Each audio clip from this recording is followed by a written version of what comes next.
ba sa gusto mo, Kaz? Hindi biro yung gagawin mo, ah. Ano yan? Economic sabotage. Nakapag-desisyon na ako, Kaz. Tsaka tama si Sonia, baka ito lang yung paraan. Kaz, nag-aalala ako sa'yo. Paano ko matrace back yan sa'yo? Huwag ka mag-alala. Ilang taon ako sa loob ng kulungan. Nakahanap din ako ng mga koneksyon. Nakakilala ko ng mga totoong kriminal, mga halangang kaluluwa. Tsaka natuto na rin ako mag-isip na parang kriminal. Tama si Sonia. Kung may gusto ako, dapat willing ako to play dirty para makuha to.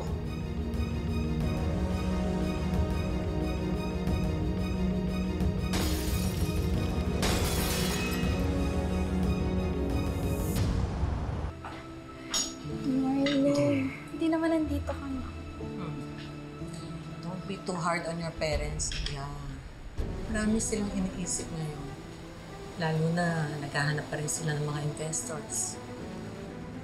Bakit? In trouble yung business model.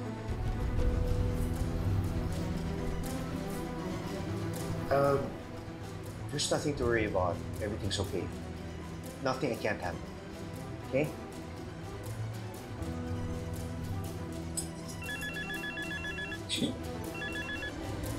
Hello? Ano? Kailan ito nangyari?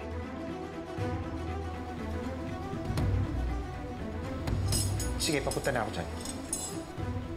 Ano nangyari? May emergency sa opisina.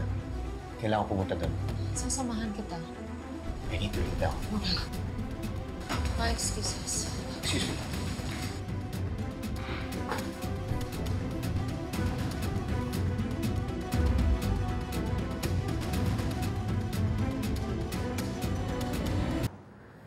Sir, ma'am, nandito na po sila.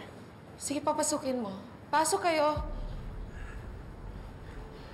Ano kuya, kamusta ka? Ayos lang po, sir. Sigurado ka? Opo. Pwede mo ikwento sa amin kung ano nangyari? Mukhang matagal na po nilang target nakawan yung lugar natin. Sinubukan ko pong lumaban, pero may pumalo po sa akin. Sir? Sige. Sir, How are the plates? pinamove ko po muna sa loob ng hangar for preliminary inspection. But I documented it for insurance purposes po.